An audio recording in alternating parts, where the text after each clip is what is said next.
The William Nylander contract saga has finally concluded, and it feels like most Leafs fans are pretty happy with this deal. So let's break down the signing, the number, the term, the cap percentage, all of that in this video.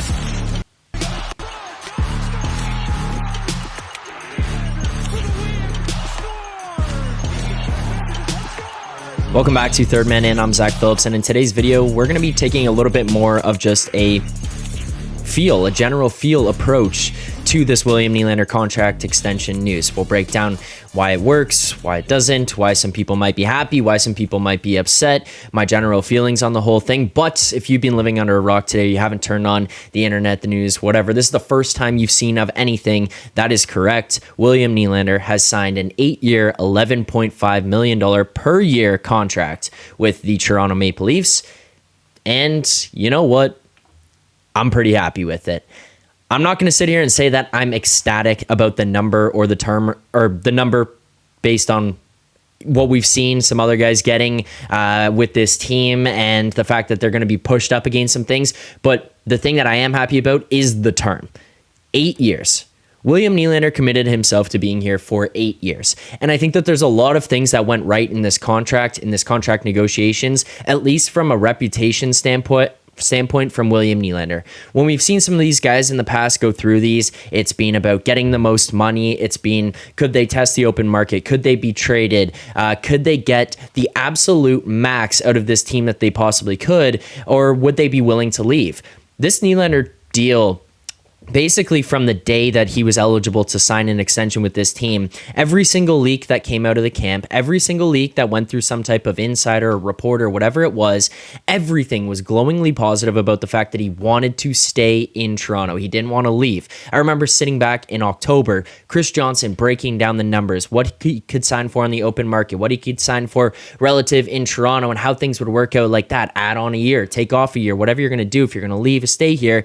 But he kept saying, no matter what, he thought Leafs fans shouldn't panic because Nylander wanted to stay here. And I think that the entire time that remained incredibly true throughout this entire negotiation. So the fact that he takes 8, he's basically the first one who's kind of sitting here saying, I'm going to lock in for term. I want to be here. I mean, aside from Morgan Riley, who also locks in for term, but he's committed. He showed that through the negotiation, and he showed that through this contract that he signed here. 8 years at 11.25. He has committed himself to being a Toronto Maple Leaf for life. And I think that above all else for Leafs fans is at least something that you can sit and look at and take some type of level of comfort away from. This is a superstar player who said, I want to be here. I don't even want to go to free agency. I don't want to know what the market is. I don't care what the market is. I want to be a Maple Leaf. This is where I want to be, and this is where I want to play for my entire career. So from that standpoint, I think that was a brilliant move by William Nylander, by his camp, his agent, all of that. They saw some complete shitstorm go down with some other players who have signed contracts here, and they said, we're not going to do that. We stay positive in the eyes of this team and the fan base here. We're going to go in. We want to be here. End of story. I think that that's a massive positive. On top of that, you get this little feel-good tweet from Chris Johnson. After signing his 8-year extension, William Nylander says, this is home. So there you go. This is home. This will be home for the next 8 years of William Nylander's career, at least, taking him to about 35, 36 years old at the end of that contract. So that's pretty much signed, sealed, delivered. William Nylander, you are a Toronto Maple Leaf for life. That feels pretty good. Now, in terms of the actual number, we should get into that. $11.5 million for 8 years. It's a little bit higher than I had anticipated. It's way higher than what was reported in the summer. You heard 10 and a half. You heard the Leafs weren't really willing to jump on that. I think part of that is probably because they wanted that Matthews deal to come in first. That one kind of gets delayed. Finally, it signs. Nylander and his camp probably said, okay, let's wait this one out. We're not eager or jumping at the bone to sign here right now just because Nylander has shown the entire time that he's been in the city, the entire time that he's been in the NHL, he's willing to wait. He has confidence in himself. He has full belief in himself. His agent, his camp, everyone there had faith in him to get these things done, to play up to the standard that was going to warrant some massive contract. So they said, hey, we think we're 10 and a half. You don't think so? We'll prove to you that we're 10 and a half. And then he went into the season and said 10 and a half. We're more like an $11.5 million player. So completely ups his value. And look, the point production this season, hopefully it's not an outlier. It obviously is a contract year. It's tough to just base everything off of what's going on this season. On pace for 120, on pace for nearly 50 goals, going back to back in 40 goal seasons. All of these things look great. Now he's got to continue this for the remainder of the season that this contract is signed. And then he's got to do it next year. And then the year after that, and the year after that, and 5 more years after that to complete out his contract and make every Leaf fan sit there and go, good deal. Now, in terms of what the valuation comes at right now relative to market, I don't think that either side necessarily won or lost. I think that this is probably a fair value market deal for what William Nylander is and his comparables around the league. I think 11.5 is one that you can sit as a Leafs fan and look at and kind of think, you know what, that's fine. Is it more than we wanted to pay? Probably. Does it hurt a little bit more knowing that he would have signed for 10.5 in the summer? Yeah, it does a little bit. I'm not going to deny that. Those are things that you have to look at with this contract and sit there and say, we could have had it. You wait, whatever. It is what it is. You get the 11.5. I don't have a problem with this. The other thing that I think people should realize in all of this as well, it's not necessarily about the actual number anymore, or the AAV. You have to kind of look into the percentage of cap hit. And William Nylander's coming in here at 13.1% of the cap that he's going to be taking up at the current cap right now.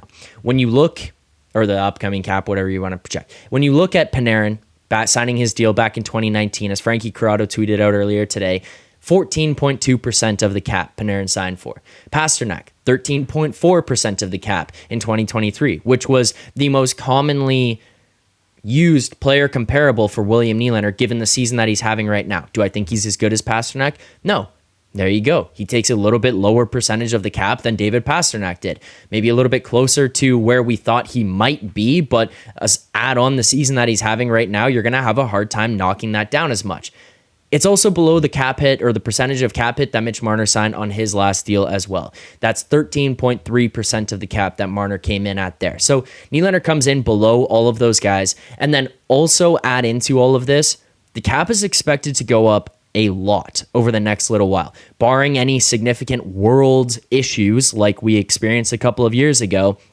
This cap is projected to continue to rocket every single year for the next few years here, up to an astronomical number that kind of we're going to look back at this number right now, this salary cap number, and say, I can't believe they were only spending that much 2, 3 years ago, 4 years ago, when we're looking at what that future cap number is projected to be. So I think that when you look at a deal at $11.5 million right this second, and you sit here and feel probably pretty neutral on the number itself, like I do, I think 2, 3, 4 years from now, we're going to look back and say, you know what, that was a great deal. That was a great signing, given that he is able to continue to play at this level. I'm not going to ask for the 120 points that he's putting up every single season. That's probably not realistic for what he is, but he's been at least an 80-point guy who's proven every single year that he's getting better. He's adding more tools to his bag. He's committing more defensively. He's playing now on the penalty kill. Like, he's adding all of these things in there. You're seeing so much growth in his game, so much development, and so much commitment to being a better hockey player, a better NHL player on a daily basis, that you can kind of sit there and feel some level of comfort in the fact that he's going to continue to get better, and this contract will probably feel pretty okay, because the first year or two of his first contract that he signed at 6.9, we all kind of sat here and were like, okay, maybe a little bit much based on previous point production, but then he drastically outgrew that contract to the point where you said 6.9 was a complete and utter steal. 11.5 probably feels a little tight, maybe a little stuffy. I think a couple years from now, we look back and say, you know what, great deal. I think that this one will age pretty well. Now, obviously by, I don't know, year 7, year 8, we might be going, okay, a little bit much, similar to where we're at with this Tavares deal right now. That being said, Tavares is still coming in at $11 million, eating much more of the cap at where he's at his 34, 35 aged years. William Nylander is only going to be 11.5 with what we're saying could potentially be the projected cap a couple years from now. So I think that that's fine. All in all, I think that this signing by William Nylander is a good one. I think that it can leave Leafs fans pretty happy knowing that he wants to be here. It never felt like a uncomfortable war in the media, online, nothing like that about what his projected could be and what he actually could be getting. It was relatively quiet. You just hear murmurs every now and then about, I'm hearing the Leafs are engaged in discussions. I'm hearing it's getting more serious. There was no real, oh, it's at this number, it's at this number. It's so far apart, neither team can, or neither side can get there. It felt pretty easy relative to what we've seen for other contracts, especially here within this market, which I think leaves a good taste in Leafs fans' mouths, because you can at least say like, oh, he didn't penny pinch for every single dollar that he could get. He went into the negotiations, felt that he deserved something. The Leafs felt that he deserved that as well, and they both came to a conclusion and said, this is what the deal is. Everything Nylander said since then has made a lot of sense about the fact that he wanted to be here, wanted to get the deal done, and he kind of took a step in the direction of Austin Matthews, where Matthews said, I want to play here, I want to be here, I want to win here. Let's get this deal done, True Living. And True Living said, yeah, let's get this deal done. You heard on Kipper and Bourne today, William Nylander went on there and he said, True Living, I want to be here, I want to win here, I want to play here, let's get this deal done. True Living got their deal done. I think that this puts a little bit of pressure as well on some of the other star players whose contracts are going to be coming up soon, to kind of push them in a direction of saying, we said we want to be here, we want to play here. We know what the cap's relatively going to go up to. We made it abundantly clear the entire time that this is the place we wanted to play. We didn't want to leave. Are you going to do that? Are you going to leave a sour taste in Leafs fans' mouths? Because at some point here, things could turn sideways for those guys if they're not going to be in a position where they're going to kind of make it a little bit no fuss. Not to say you can't fight for what you think you're worth, but you got to remember sometimes reputation is important, because William Nylander just committed himself to being a Leaf for life. He wants to be here, loves the city, loves the fans. Whether you like it or not, that goes a long, long way with this city and how they're going to treat you, respect you, whatever it may be, every single time you step on the ice, every single time they see you at dinner, in the streets, whatever.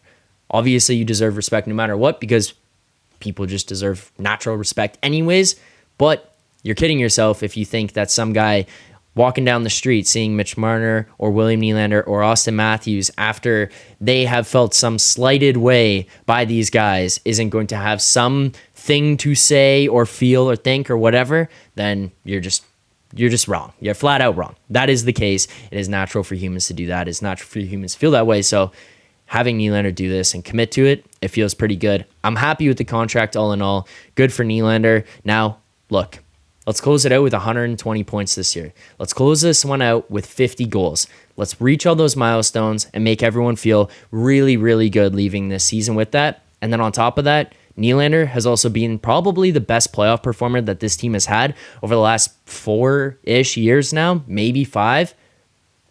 Let's roll this one over into the playoffs and prove to everybody why you just got paid your money. Because as Jeff O'Neill always says, you get paid, or you should get paid, for what you do in the playoffs. I think Nylander's probably pretty deserving of some money, given the way that he's played in the playoffs, how reliable he's been in the playoffs, and how much he shows up in the playoffs. I'm happy with this deal. I'm completely fine with the number. I think it's just a net neutral. We're good. I think it'll age well. And I'm happy to have this one out of the way. You go into the All-Star break, you go into trade deadline, you don't have to worry about, do you have to trade this guy? Are you going to have to get rid of him? Is he going to walk for free? He's here, and he's going to be a Leaf for life. Leafs fans, if you guys enjoyed the content here today, please make sure to hit the like button on this video, subscribe to the channel if you haven't already, and turn on notifications. We do post-game live streams, breaking down games, taking callers, all that good stuff, as well as more reactions, rumors, all that kind of stuff here on this channel. You don't want to miss any of that, so subscribe, turn on notifications. I do appreciate the support. Thank you guys very much. Look forward to seeing you very, very soon, and as always, keep believing.